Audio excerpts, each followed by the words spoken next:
This episode of The Matt Feret Show is brought to you by the Brickhouse Agency.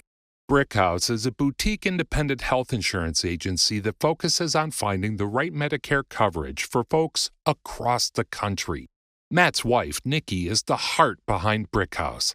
She's great at making confusing things clear and is passionate about helping people find a Medicare insurance policy that suits their individual needs.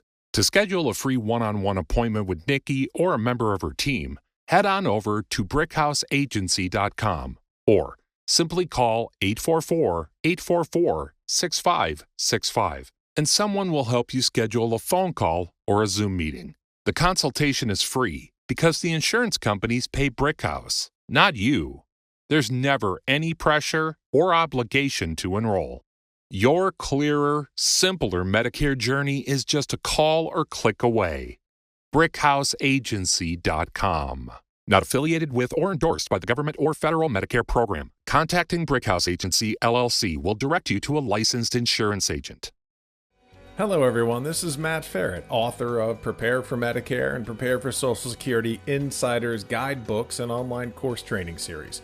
Welcome to another episode of The Matt Feret Show, where I interview insiders and experts to help light a path to successful living in midlife, retirement, and beyond.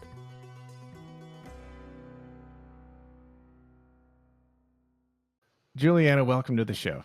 Thank you, Matt. So tell everybody what you do, how long you've been doing it, how you help people. Well, I like to help people eat healthier and transform their relationships to their body and to their diet and to health. And I've been in the health and fitness industry for over 25 years now. 25 years. Start at the beginning. What'd you start doing? How'd you get here? Such a long journey, but I started as a personal trainer. And when I very first started as a personal trainer after undergraduate school, I was asked what they should eat. People were asking me, well, what should I eat? Because I'm teaching them how to work out. But they're like, well, what should I eat? And I thought, well, I don't really want to just kind of spit out that one little chapter that you get in the personal training handbook and pretend I was an expert in what I was saying, because I didn't think that was safe. I feel like food is so much more important than that. And so I immediately was like, well, I want to learn. I want to know. I was always fascinated by nutrition and food. Like it was always something that I was interested in. So boom, I thought I was done with school, but nope, I enrolled in graduate school and I became a registered dietitian. And I was personal training the whole time and just learning so much and just absorbing it. It was the first time in my life that I loved school so much because I was just so fascinated by all the nutrition, the food science, the medicine. I loved my internship. It was amazing. And so it took me about 7 years because I was working full time as a personal trainer and loving that. And when I finally graduated and had babies, I kind of transformed my diet to something I'd been looking at for decades. And I started eating more of a plant-based diet. And this was almost, 19 years ago at this point. And my health completely transformed. Like I couldn't believe the difference in my health after I changed my diet. Like I got rid of chronic sinus infections that I had my entire life where I was like really suffering. I was always having a sinus infection. They were gone. I had acne my entire life, completely cleared up. After I tried everything, I had all these kind of GI problems, like just issues with my stomach, gone. And once that happened, I was like, wow, this is extraordinary. And that's all I wanted to talk about. So I was just becoming a dietitian. I had my babies at home. So I was just starting to blog, and that's when blogs became a thing. And then an agent reached out to me and asked me to write a book. And so I started writing books. That was 9 books ago. And then everything just sort of like amazingly just kind of came to, and I was like speaking, and then the Dr. Oz show called me on my cell phone, and like all that stuff started happening. I had my own TV show. It's just like, it all just kind of happened in this beautiful flow that I would have never been able to orchestrate or predict. And it's been an incredible journey. That's awesome. So talk to me a little bit more about the whole plant-based diet thing. Full disclosure, my wife's been a vegetarian since she was 12. I've got 2 daughters, both of whom are vegetarians. I spent 9 months doing it. You're right. It did start transforming me, but then I craved fried chicken. And that was kind of it. That put me back on the meat-based diet. You talked about the physical transformation. When people hear plant-based diets that aren't plant-based already, they go, all right, you're going to take away all the stuff I love. What does someone have to do with their mentality to kind of really fully grasp that of like, I can't have steak, I can't enjoy chicken wings? Or do you have to change your mentality first, or you just get started and see how it goes? Okay, this is an excellent question. And this is where the deliciousness comes in. This is where I'm really mesmerized by now and enamored with. And this is what I'm working on my next book. Like, I love this question of, here's what I've landed on. It took me many years to get to this point, but it is absolutely true. No one could ever unseat this in me, that you could lead a human to healthy, but you can't make them eat. They have to want it. And so for the first several years, I'm like, oh my gosh, look what happened to me. And look at this study and look at this, like, look at this book and look at that. And it was like I was knocking my head against the wall trying to convince people. And I realized, why am I not so effective? I want to change the world. What is going on? I'm so frustrated. And finally, I was like, well, forget about it. I'm not going to try to convince anyone of anything. However, if someone wants this, I will love them all the way through the journey. And I will show them how. And I will show them that, yes, you love these foods, but until the new foods become convenient, familiar, and enjoyable as those old foods were, fried chicken, that's how you evolve into it. The cool thing is, now I've worked literally with thousands of people one-on-one, and probably tens of thousands of people through my audiences. I just got an email from someone wrote me that I didn't even know this person, read my book and changed his life, like lost 100 pounds. I was like, I didn't even meet this person. So I don't know the real impact that's going on, which that just makes me so happy. But I've worked so much with so many people in a very intimate setting. I love that. Like, that's my favorite, is the one-on-one, where I get to kind of really dive in. And I use food as the language to uncover what's really going on emotionally and mentally and psychosocially. That's the biggest part, the psychosocial environment. But there's so much to it. Food, this is what my TEDx talk was about. Food is not just nourishment. It is entertainment. It's what we celebrate over. It's what we mourn over. It's how we break bread and bond over things. Everything is surrounding food, our culture, our history, our relationships, everything. Food is everything. However, what I've seen with thousands of people, and myself included, so I could viscerally explain this empathetically, is that your palate will shift. So if you shift over to eating more wholesome foods and you are really you commit to it, and you can transition slowly. Like, in fact, some of the research suggests that that's a more sustainable way to do so. I did. It took me years to kind of transition all the way to just all plants. But your palate shifts, man. Your palate really shifts. And it goes from like, you really want these foods to like, it doesn't even taste good anymore. And you'd rather have the more wholesome foods. And to someone that's like, I eat the standard Western diet, I'm not giving up my A, B, and C, that sounds ludicrous. And you're like, screw you, I'm never going to even think about that. And so but if you actually wanted to, like if you have a reason to, or you're just even just sheer curiosity, you will blow your own mind. It is extraordinary how powerful that shift can be. How long does it take? So you went, you didn't go cold turkey. Haha, that's a pun. You didn't go cold turkey when you, I say when cold you tofu. went, yeah, cold tofu. You didn't do that. I guess I got in there. You didn't do that. You kind of had some gateway drugs in here that you can kind of pieced out. Did you go like what most people, or I've heard most people do, which is like chicken and fish and then fish only and then nothing? Or did you, or is that the way to do it? Or is it kind of you have to make a decision to your point? You can't lead what was it? Not a horse to water. It was You could lead a human to healthy, but you can't make human them. to, right. You can't make them eat. Or, do you recommend just giving it a try and flipping a switch and planning a day? So I recommend being very in tune with you and like know thyself. And I transitioned. I don't even know exactly how it looked, but it was a slow morph. Like it got so weird that like all of a sudden didn't even want sugar anymore. And that's weird because I was a sugar cookie alcoholic. Like, and that just happened naturally without me even thinking about it. So I think the transition, again, the research seems to show that a slower transition is a little bit more sustainable. But there are some people that I work with that are like, nope, I'm ready. Or, oh, they just got diagnosed with like advanced stage cardiovascular disease or type 2 diabetes, and which a plant-based diet is the only diet that's ever actually reversed those two conditions. Like I see people reverse these very advanced versions of those conditions. And then the beginning, of course, extraordinary things. So you get a diagnosis, or you saw a friend have a major transformation, or suddenly, you have a wedding coming up and you really just want to like feel good and get into your size, whatever. And if you have that reason, and you have to have some reason anyway, but if you have a more imminent reason and that personality to dive in and go cold tofu, you can be successful like that too.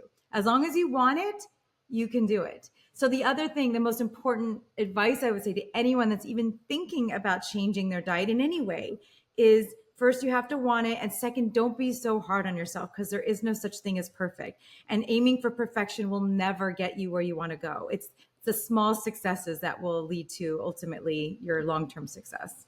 You're talking to me here. So when I went back to eating meat, you're talking to me. Forgive myself for wanting buffalo wings, which is what why did I crave that? So let me just tell you, here's my little journey, right?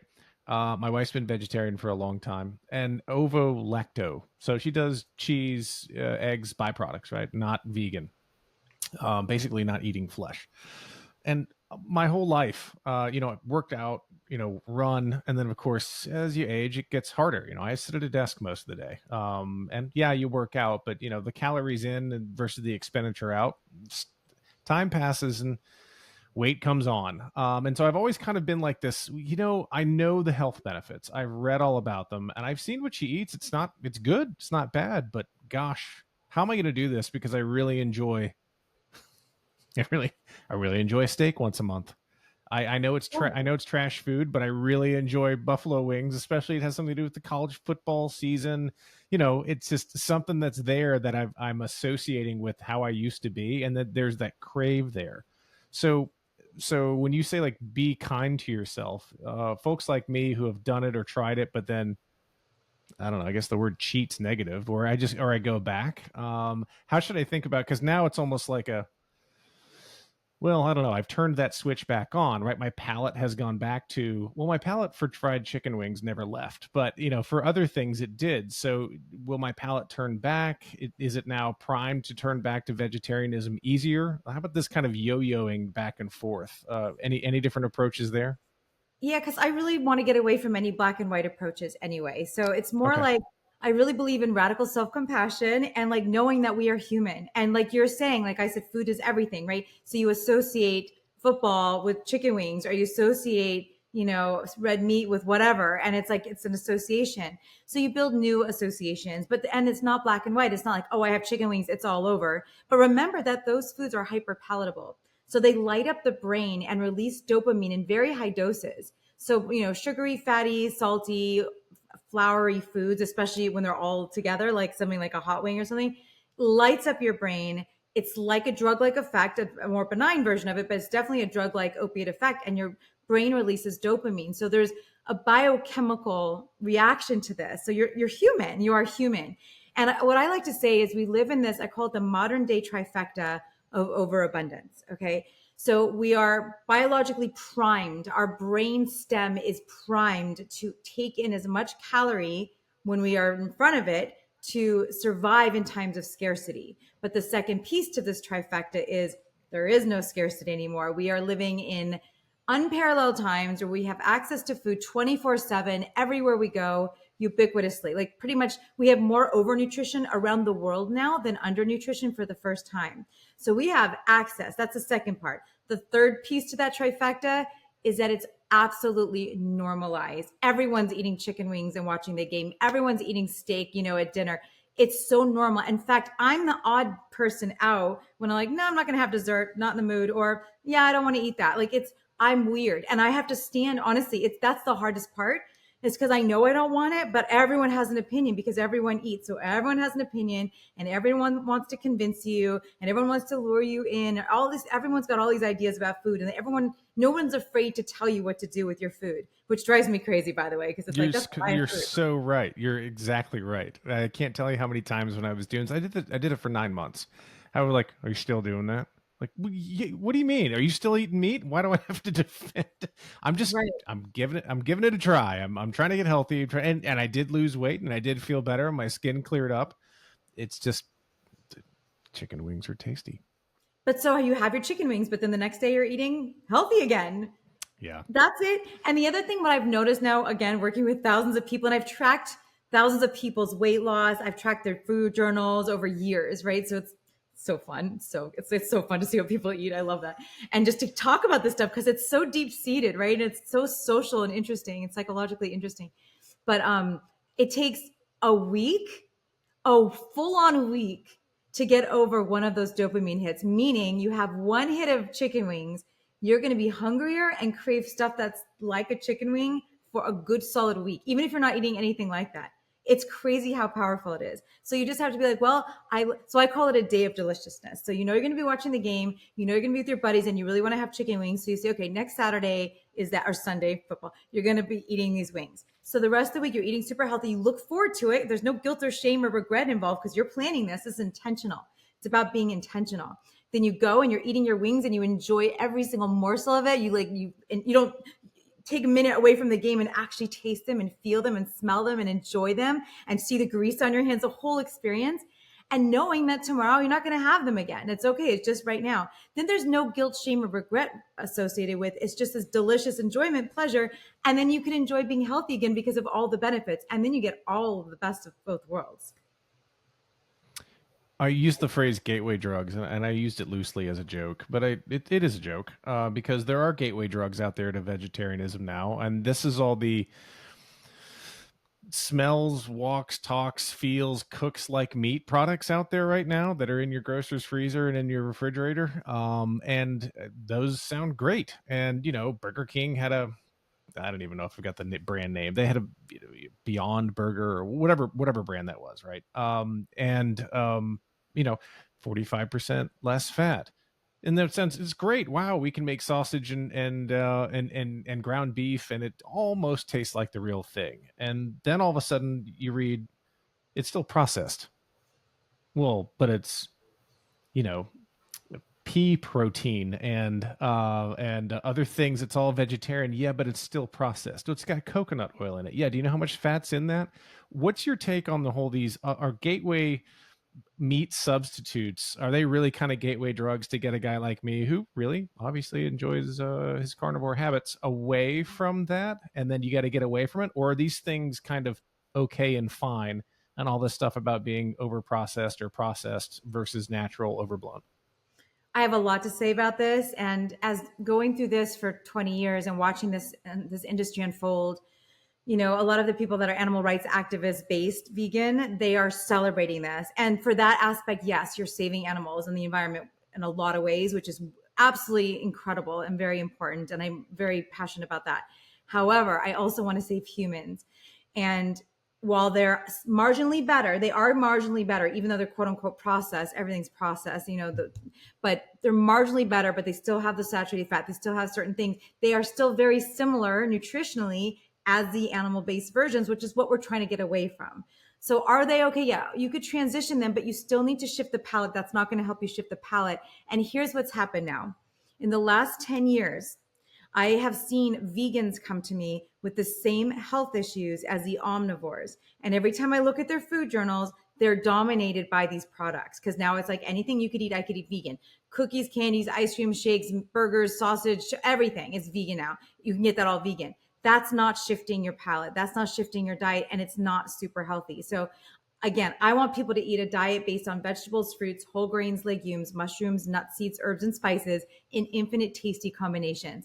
Curries and chilies and stews and pizzas and paninis and there's a million ways to do it in a really delicious way, but made out of whole foods. That's when the palate shifts. That's when the health shifts. Those things can be punctuated throughout your diet, but I would punctuate them in the same way I would tell you to do with the chicken wings. Maybe you try vegan chicken wings next time and see. You'll still have the dopamine hit. It'll still solve some of that desire, most of that desire, but then you're still going to have to go back to eating the wholesome foods if you really want the overall health advantages. When I'm going out to eat, obviously, because my wife's a vegetarian, I always try to make sure that, it's not just one, grilled cheese sandwich on the menu, right? So we always kind of look before we go. Are there any types of cuisines that are, I guess, more vegetarian friendly, or only have little bits of meat? I'm thinking like Vietnamese food, right? Or maybe some Indian food as well. Are there different cuisines that are more helpful if you're trying to do this or thinking about this, that you'll have some meat options, but you'll have plenty of very tasty vegetarian options to just go give it a try? Yeah, well, in my first book, I have a whole chapter on this, and it's called like finding something to eat even at a steakhouse, because the steakhouse has great side dishes. But I've traveled around the world. I'm off to Thailand very soon again, and I've taught cooking and health there. And what's so interesting, if you look at most of the cultures around the world, are plant-based. So you go to Asia, there's lots of rice and noodles as the base. The meat was always the condiment. Okay. Right. But now the meat has become, because US has like brought this into the universe, where like meat is the center of the plate and changed the way we look at food. It was never like that. So, oh my gosh, some of my favorite cuisine: Ethiopian cuisine, Indian cuisine, Thai, Mexican. There's so many amazing foods from around the globe with amazing flavors and variety and versatility that are all plant-based. And even if you see meat in it, usually, again, it's condiment size levels. It's not the center of the universe. And my God, like if you think about it, we're talking about like 7, people lump it into 7 categories, right? Poultry, red meats, fish, whatever. There's like 7 animals. And we think Right. that that's so exciting, but we eat it all. It's all the same thing. But if you're thinking about like an Indian curry or green curry or like a whole, there's so many different types of cuisine and flavor profiles. Like if you've ever eaten Indian food and there's like 8,000 different things and they all taste like completely incredible. It's so exciting to think outside of that meat, to think outside of what else can you do. So yes, in fact, I took my daughter to Paris for her graduation, her high school graduation. And we didn't have French food once, because that's very cream and meat based. Instead, we were looking for international. We had like one night we had Italian, and one night we had Japanese. Oh yeah, Japanese was my favorite. One night we went for different cultures, and that's how it's very easy for us to find food that we love. So you mentioned briefly earlier about someone having chronic condition, right? Cardiovascular disease, diabetes, et cetera, and using plant-based nutrition as medicine. What have you seen in your travels, in your food journals, and your one-on-one coaching that have actually either stopped it or stopped its advance and or reversed it? Okay, well, let's start with the literature first, because I'm a dietitian and got to go to the science first. Then I could talk about anecdote all day, because it's amazing. Like my mind gets blown every day, even though it's like I've seen this so many times over 19 years that I don't know why I'm still so excited about it. But it's like stuff I never learned was possible in the clinical rotations in my grad school. It was never even an option that this could happen. But from a literature perspective, a plant-based diet is the only diet that's ever been able to reverse advanced stage cardiovascular disease and type 2 diabetes. It's associated with a decreased risk for and reversal of hypertension, hyperlipidemia, hyperglycemia, right? Precursors to all of those things. It is associated with reduced medication requirements. This is my favorite part, because literally my role as a healthcare provider was to mitigate the need to increase the dosage, to mitigate the progression of the disease. Well, that's not what I see. What I see is we taper off medications. People get off medications. And I always say results are typical, unlike the drug commercials, right? This is typical. So when I start with a new client that's very like on, especially a high blood pressure or a high blood sugar medication, I tell them, before you start this diet, call your doctor. You must call your doctor. You are going to need to watch this very carefully. You're going to have to measure your blood sugar, measure your blood pressure multiple times a day, because it happens that quickly. So like recently, I do these groups. I do online groups once in a while where I lead like a 21-day challenge. And my last 21-day challenge, one of the participants within one week and by the way, talk to your doctor. Anyone listening out there, please talk to your doctor when you're doing this, because I don't do this at home. Yeah. But literally within a week, he got off of his entire adulthood life, like 30 years of 3 high blood pressure meds in a week. Okay. This is normal. I see this. Like people get off blood pressure meds, high cholesterol meds. Literally things go, and blood pressure is more rapid and blood sugar is more rapid, because it's more of a steady state type of thing. It is incredible. So that's the literature, but there's more, because now we're seeing impacts on autoimmune disease, which we didn't think was touchable, and kidney disease, chronic kidney disease. And I mean, you name it. Certain cancers, cancer is way more complicated. It's like a whole other, and just a whole other world out there with cancer, because there's a million layers to that. But there are some cancers associated with a decreased incidence and actually an attenuation of the progression of the disease with the plant-based diet. I've seen people with MS stop the progression of MS. I've seen people, with chronic pain. That's a normal thing, because a lot of people are in chronic pain due to inflammation. And this is a very anti-inflammatory diet. So like within days, I got clients saying, I'm on the floor with my grandchildren, and they hadn't been able to play. I'm running up the stairs. They weren't barely hobbling up the stairs. pain goes away, inflammation goes away. I mean, it sounds like I sound like an evangelist, and I'm not. It's just I've seen it over and over and over again for 20 years, and the literature supports it. So it is as spectacular. And the cool thing is, it's a one size fits all approach. It works across the spectrum. So when I was in grad school and in the hospital, I was learning this is the diabetes diet, this is the cardio diet, this is the, and it was like these little certain things. Here's the thing: we've got one body, and most disease processes originate with inflammation, right? And so if you're targeting the systemic approach, it's almost like a holistic or Eastern philosophy approach with a very Western kind of world. It's that you're literally quelling and mitigating all of those processes so that you can heal and your body can actually just take care of itself. And we get out of the body's way so that it can do all of its magic that it knows automatically how to do on its own. Thank you. And the next piece of this is kind of preventive. And let's just go kind of middle age, whatever that is to anybody listening or watching. Middle age, I can tell, I mean, even just talking with my friends, you could eat certain things and drink certain things in your 20s and 30s that, you bounce right back the next day. It might not hurt. But now, I mean, right, I'll go back to me. I'll be selfish about it. When I have that steak once a month, it hurts.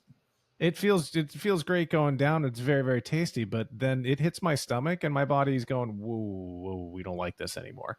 And I have another friend who's got, I'm going to completely mess this up, but I think there are enzymes in meat that cause problems for him now. At least that's what his doctor's telling him. That never happened earlier on. So how, in your experience, does, you got to listen to your body, and I'm listening to mine. I don't eat steak very often, but how does your body chemistry change, or how can it change when you move past your indestructible 20s and 30s and even early 40s? If you're moving into your 50s or moving into your 60s or 70s, what body chemistry changes happen along those ways that make or don't make a plant-based diet probably easier on your system? Oh, no, I've worked with every decade. It works for everyone. It's never too late. Let's just start with that. It's never too late to make a difference. I've worked with people starting in their 80s that have significant benefit instantly. So I'll say this, our bodies are adapted to procreate the species. So our first 15 years, we're getting ready for that. And the second 15 years, we're raising our children, our offspring. And then after that, Mother Nature is done with us. So everything starts to go to, hell in a handbasket. Let's just admit it, right? We've all been there. We're all there. I'm going through it. But we cannot bounce back the way we could. However, if you stop assaulting the body with chemicals and things that really impact it negatively, like sugar and animal products, like high fat diets and high animal product diets, saturated fat diets. No, fat is not bad. I want to make sure that's clear. If you're assaulting your body with highly processed foods and lots of animal products, your body is constantly trying to adapt and fix it and recover from that. So if you get out of its way and it's like the same coin, right? What you're not putting in your body and then what you are putting in your body instead, because this is like, you've got only so much real estate on the plate. So now if you're bombarding your body with vegetables, fruits, whole grains, legumes, mushrooms, nuts, seeds, herbs, and spices that are rich in phytonutrients and fiber and antioxidants, anti-inflammatories, your body's like, woohoo, thank you. It's like, heal, let that oxygenate, and like, just, you're not trying to like fix and absolve and resolve things. You're just healing, and you're just getting out of your body's way and letting it heal itself, which is really all it knows how to do it, no matter how old you are. I had a personal trainer once that said 90% of your success is diet, 10% is what you're doing with me in the gym. Does that sound about right? Wait, 10% is diet? No, 90% is diet. 10% is actually lifting the weights and running on the treadmill. I say 100% is diet. So what kind of transformation can I expect? Maybe take me, I don't know, take it by, I don't know, 3 months, 6 months, 9 months, a year. If I've tried weight loss, or if anybody listening's tried weight loss and by calorie restriction, weight loss by, running forever or exercising forever or lifting very, very heavy weights, all good things for health, right? Not overdoing it, but all, working out and maintaining physical activity is wonderful. Doing that and being unsuccessful happens a whole lot, right? Because I think it's, again, the 90% diet, 10% exercise piece. If I just don't even if I take a year and don't lift a weight or, or don't jog a mile and I only go to plant-based diets, have you seen people do that? And if you have, what are the outcomes? Okay. My clients predictably lose zero point 0.4 to 0.8 pounds a day of body fat when they do my program. 100% food. I ask them to stop exercising. And if they're exercising, I'm like, just do very light, the least amount possible. Some light yoga, maybe a little walk with your dog, no exercise. Why? Exercise drives appetite. It may be small. There's also this psychological underlying belly that says, oh, well, I exercise so I could have blah, blah, blah. But it's 100% food. And diet is already, it's in the literature, is the number one cause of early death and disability in the world. Diet is the most important thing. But in terms of weight loss specifically, my clients lose 0.4 to 0.8 pounds a day of body fat by mitigating or eliminating or at least modulating their exercise and eating. You have to eat less. There's no way around weight loss. Like, the only way a gastric bypass surgery works is because you eat less. The way these semaglutide shots that are like miraculously sweeping the nation are working, people are eating less. All the diets that you've ever been on, it's because you're eating less. You've seen how many people do you know that exercise 3 hours a day and can't lose weight? I trained for a marathon and gained weight and did a marathon and gained weight. Like, it's like, it has nothing to do with it. It's healthy. There's no question that exercise is important for every system in the body. But the way I do this with my clients is once they get to their goal weight, we bring back exercise intentionally to step into maintenance mode. And then you do it for life. So then exercise will help with weight loss maintenance. It does not help. It literally halves the rate of loss. My clients that insist on exercising because for mental reasons, I mean, it feels good or whatever, they literally go from 0.4 to 0.8 pounds a day. I've done it with the same people. So we've done these N-of-1 experiments. So they'll go from 0.4 to 0.8 pounds a day of loss to 0.2 to 0.4 pounds a day of loss with exercise. And if it's too much exercise, they don't lose at all. Why not? Is it just the body can't keep up, or they're overeating to make up for the calories they burned and then some? It's all about creating enough of a deficit for your body to go into weight loss. Your body is brilliant and very adaptable. It's a survival mechanism. We want to keep on weight. That'll help us survive. We just don't have times of scarcity. We need a time of scarcity to lose weight for our bodies to go, oh, okay, we're out of fuel. We got to go through our body. Adipose tissue is our reserved storage of energy. When you move to a plant-based diet, what happens to being hangry? I mean, that's the phrase, you know that phrase, right? You get hangry. You're not, you don't have the right balance. You don't have the right mix, or you're working out and all of a sudden your body's like, feed me now. How do you respond to those? I mean, it's easy, right? Everything's out there. Go out and buy a quarter pounder, or, reach into the fridge for some lunch meat because it's, real, it's sustenance. I don't want to go after rice. I don't want to go after a salad when I'm hangry and I'm really hungry right now and I need to eat right now. How do you get your clients through those areas? Is it meal planning so you never get that way, or it's having very healthy things on hand or nearby? You've just listed a whole slew of social constructs and narratives that we all kind of use.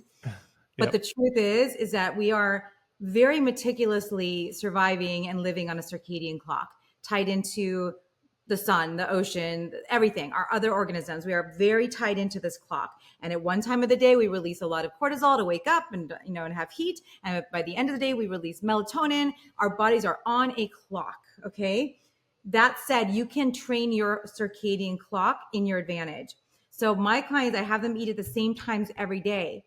And then an hour preceding that time, they're hungry because their body knows it's time. After it takes usually 3-4 days. Some people, maybe the max would be 6 or 7 days to adjust to this, but all of a sudden they're hungry only at the times that they predict. Now, I used to eat, I was a trainer, so every 2 hours, light your metabolism, blah, blah, blah.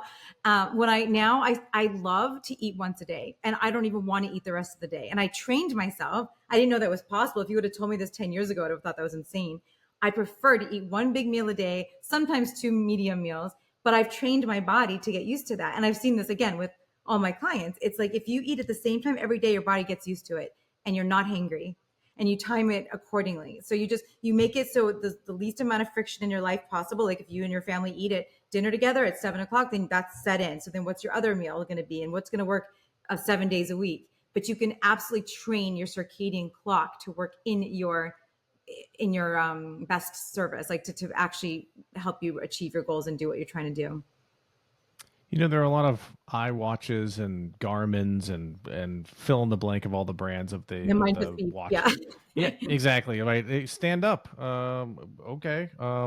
What's that doing for me? Hey, or the number of calories you've burned, the number of steps you've taken, this whole 10,000 thing. But in there also are health and fitness apps and food recording. And do you get into that with your folks around getting in and literally logging everything? Is that important in terms of a calorie and a mixture, or is it really just meal planning in an appropriate way?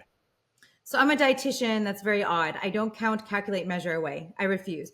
I will not make a meal plan for my clients. Instead, I co-create meal plans with my clients. I teach them how to meal plan for themselves, because anyone could follow a diet, but that's not sustainable. I want you to be able to, it's like giving a person a fish versus teaching them how to fish. So I do like logging food, not for calories. You don't have to do it like that. I have them just do a very simple chart for me, because it gives you accountability, which is really helpful. In fact, a lot of people that are rearing up to work with me, they have to like fill out an intake form and a food journal. A lot of them start the weight loss process just by filling out the food journal, because they have to write it down. So there's a very powerful effect of the accountability, but also just because then you could track things and you could know what works, because what we're doing is we're searching for the meals that work for us. What helps you lose weight? What gives you the most satisfaction, satiety? What food do you love the most? So having a food journal is very, very helpful. You don't need to measure. I use my fist to like be about a cup. So about 2 cups of the cheesy hash brown bake today. Or I had like at 10 o'clock, I had about 3 cups of the cream of mushroom cauliflower rice. And then that's enough information to have to go back to. And then also if you're having, like a lot of people come to me, they're trying to associate like when they have GI distress, or they're trying to associate kind of an intolerance. So again, you could find patterns. So I think it's very helpful. I've been keeping a food journal my entire life, which is fun. Like it's not a big deal. You don't have to make it complicated. It becomes part of your habits. But also I wanted to say this to you before, that every single thing about food is habit, and you can change your habits. How long does it take to change a habit for most people when it comes to eating? The literature is all over the place. Some people say 3 weeks, some research says a year. Here's what it ultimately boils down to. It depends on you.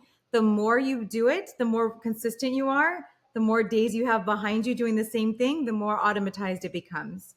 So depends on the person. I think I might know your answer to this, but I'm going to ask it anyway. What about the pie chart? Carb, protein, fat. Yeah. What do you think I'm going to say? I'm curious what you think I'm going to say. Throw it out the window. I am passionate. One of my missions in my life, if I accomplish not much more than this, I will feel like I succeeded. I don't know if I will in my lifetime. I call it macro confusion. It is the number one thing, I believe, I'm certain, it is the number one thing that's screwing up everyone when it comes to nutrition, including the healthcare professionals and researchers themselves. Why do I say that? Here's a perfect example. There was a study in the Lancet Journal in 2018, and the conclusion of the study was a high carb diet and a low carb diet increased mortality. Like, what does that mean? Here's another argument. If you ate the right amount, would you think of a potato as a carb? No, yes, but it's a starch. Well, starch is a carbohydrate, technically. Well, then, yeah.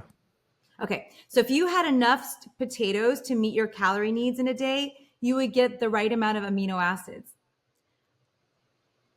A potato has a better amino acid score, meaning the protein score, as Right. does a better amino acid score. You can Google this, than 90% lean beef.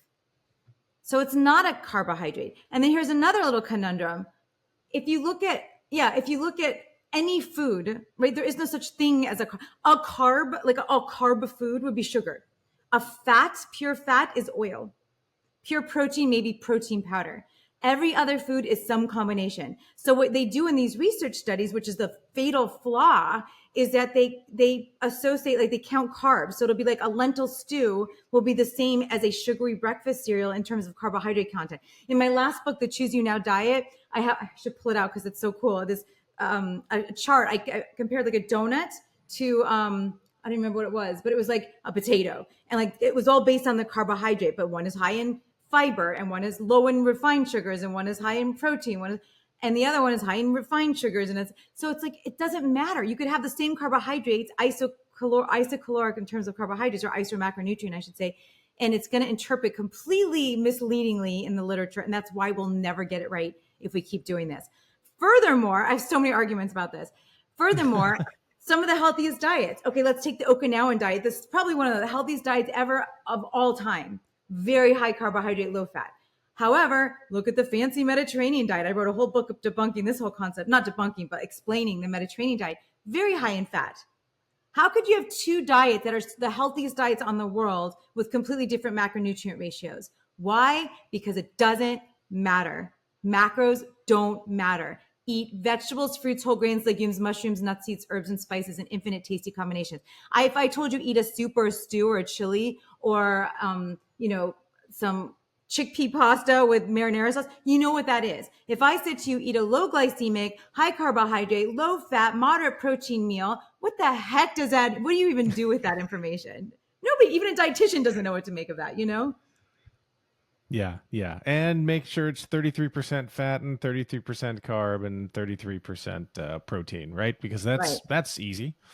And 100% crazy in your mind because it doesn't make any sense. So it's whole foods, healthy foods, nutritionally complex foods, and stay away from processed, or stay away from eliminate white or minimize. sugar. Yeah, minimize or eliminate a lot, like minimize at least animal products, and minimize or eliminate processed foods. That's it. Keep it that simple. No perfection. Don't have to be perfect. Now, if you come to me and you've got you're a very advanced stage of disease, and it matters. Every bite matters even more. Then we can get serious. Then it's like, don't have any of that stuff right now. Just not right now. And it's, by the way, it's all mental. These are all games we tell ourselves, like mental gymnastics. I tell my clients, just not right now. Just not, who cares what you're doing next month, next week, next year? Just right now, you're eating plants. You're eating whole plants. The other thing I say is, all my clients have kids or family or whatever. It's like, we're living in this crazy world. You just say to yourself, like, that's not my food. That's not my food. That's their food. And like, if anyone, like, ask your wife if she wants to have a bacon cheeseburger, and she'd be like, I don't eat that, because in her mind, that's not her food. So you could also say that highly processed food, that's not my food. You could eat that. I see that as toxic. Like, I don't know. You just have to do it's all mental. It's all mental. It's fascinating, but you can change your approach. Then you start feeling great, and then your labs start to improve, and then you get off medications, and then you've got like energy off the walls, and you're like bouncing off the walls. You're like, why would I ever want to eat that stuff that makes me feel so crummy? Like that steak, after the steak, you feel a difference. Yep. Except for chicken wings. Same with chicken wings. I think I could do it if every once in a while. Yeah. Well, then why would you let perfection get in that way of all the magic you can have unfold? Well, because I'm probably like a lot of other people. I'm either on this diet or I'm not, or I'm eating plant-based, or I'm eating whatever I'm doing, right? I think there's probably a lot of light switch people. And I've had people on this show before that are like, that's not a healthy way to think about it. I'm like, I completely understand that, but it's rewiring my own brain, right? If I have normal that I like, and I really don't have to pay attention to anything, and then I'm going to have to pay attention to whatever quote unquote diet or approach is in there. It's just not yet to the permanent lifestyle change, but I'm getting there. And I like the way you say, like, yeah, give yourself a little grace and be okay with it. If you want to go back and you want to have a chicken wing, or I don't know why I'm so focused on chicken wings. They're just tasty. But it's something that you find pleasurable and good. And it just so happens to be an animal product, then do it. But don't just go like, it's all over, or I ruined it. Now I can never go back. I'm back to the old me. Give yourself some grace and go back to it and try it again. Yep. Radical self-compassion. And that's longevity and sustainability. That's the success. It's not what you do perfectly. It's the long-termness of it. I like it. I'd be remiss if I didn't talk about people listening with parents, or people listening with other loved ones who haven't adopted or thought about this stuff. If you've got a parent or a loved one that is got a condition or getting older, any tips, tricks? You're shaking your head. Any tips or tricks or is this really up to the individual? You're not going to force anybody. Like, no one can really force anybody into doing this. This has to be kind of come from within. This was the hardest lesson of my life and my career. You could lead a human to healthy, but you can't make him eat. I remember my father, who's okay now, miraculously, thank God. But he had a stroke, and then the next year he had a heart condition thing happen, but he was out of it. He was, unconscious. So my dad, so he's on his, he's on the bed in the hospital, coming to consciousness after this stroke. And mind you, my father eats horrible. I've tried my whole life. I've cried. I've begged. He's seen me speak. He's read my books. He's seen my films. He's seen me on TV. He thinks it's really funny. He's like, ah, ha, ha, diet related. And he's literally will I not. think I'd like your dad. I think I'd like your dad. Yeah, well, his doctor told him, "Oh, by the way, it doesn't matter what you eat, just don't drink alcohol or coffee," which is horrible advice, by the way. But doctors, I mean, I teach doctors all the time. They don't learn nutrition in med school, but he wanted that advice, so he took it. Anyway, he's in the hospital. He's coming to. I'm on FaceTime with him. I'm like, Dad, what happened? He's like, I was eating a little bit more, blah, blah, blah, because they spent half the year in Mexico. I'm like, okay, well, this is what I do. I could help you. And he looks at me in the camera in my eyes and he goes, Jewel, you have to want it. And that's it. And my son, my kids, well, my daughter now went back to all of this, but like the people I love the most, you have to surrender. It kills me. I mean, literally, I've helped so many people, which I feel so honored to have been able to do that. But the ones I want to help the most, that I care the most about, that I live and breathe for, I have no power and it kills me. But I have to surrender. Like my son wouldn't go out to eat with me because I was, we'd have our little brunches and he wouldn't come out with me. And I had to just say, okay, I'm not going to say one more thing about his food. And it's hard. I have to watch it right in front of me.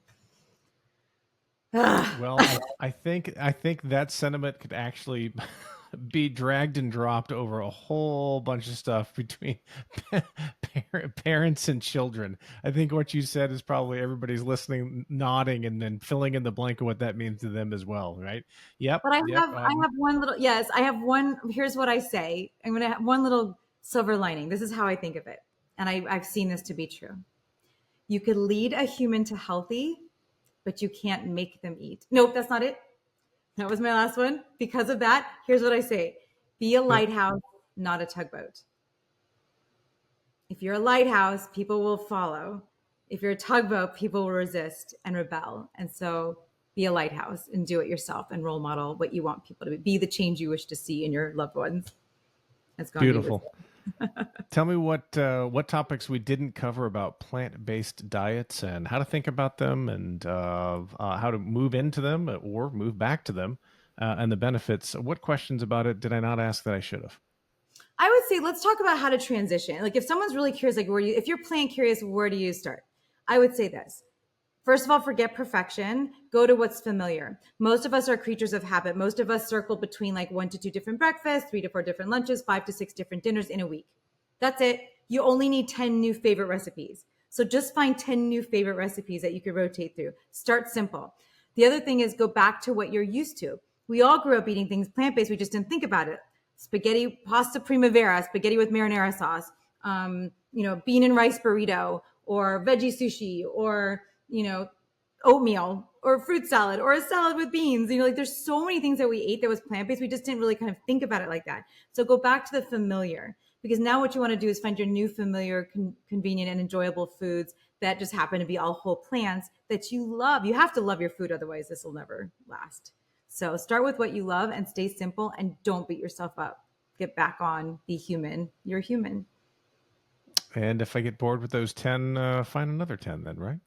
Add one yeah, absolutely. And then you can get creative. You're like, ooh, I really want to know how to make a plant-based lasagna. Well, nowadays you could because when I was writing my first books and I had to write like recipes and I wasn't taught I'm not a chef. Like I know medicine. I don't know like cooking, but I had to. And I had 6 weeks to write my first book with 2 toddlers in the house. That was insane. So if you don't know what you're doing and all of a sudden you find a recipe you like, then you just now you go to online and you can search whole food plant-based lasagna.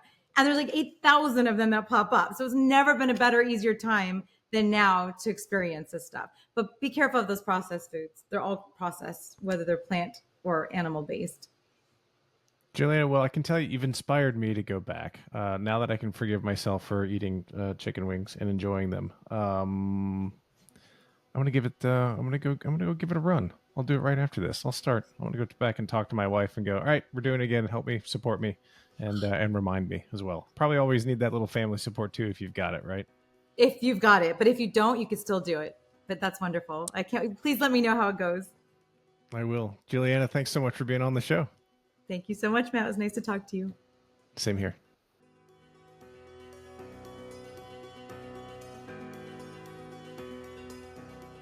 The Matt Feret Show, related content, publications, and MF Media LLC is in no way associated, endorsed, or authorized by any governmental agency, including the Social Security Administration, the Department of Health and Human Services, or the Centers for Medicare and Medicaid Services.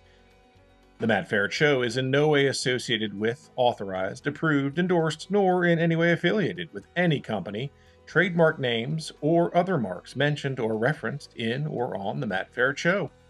Any such mention is for purpose of reference only. Any advice, generalized statistics, or opinions expressed are strictly those of the host and guests of The Matt Feret Show. Although every effort has been made to ensure the contents of The Matt Feret Show and related content are correct and complete, laws and regulations change quickly and often.